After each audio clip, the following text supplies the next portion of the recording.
It's home to some of the world's wealthiest tech companies with high-wage jobs and billions in revenue.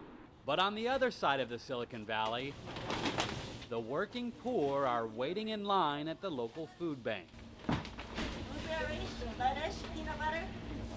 Despite a full-time job working as a maintenance technician at one of those high-tech companies, Joseph Farfan is barely able to support his family. My ends aren't meeting right now, and until they get a little bit better, I'm not looking for really a handout, just kind of a hand up. Really what we're seeing here in Silicon Valley is like so many families that are working hard and doing what they can to survive, but the cost of living here is just outstripping their ability to be able to meet the needs of their families. For some, the so-called Google bus has become the symbol of income inequality. The commuter buses pick up young, well-paid tech workers, driving up housing costs in traditionally working-class neighborhoods. Even buyers who have 20% down, which is pretty traditional, they're usually outbid because at this present time, people are putting 50% down at least, and all the way up to 100% cash, so it's very tough.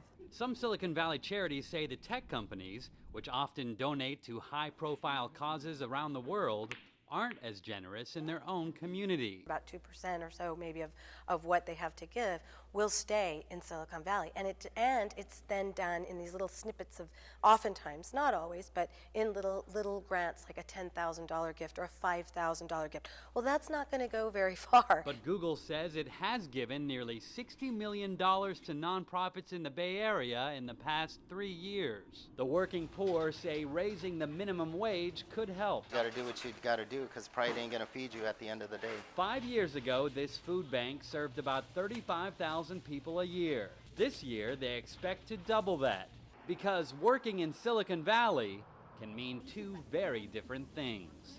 Haven Daily, Associated Press, San Jose, California.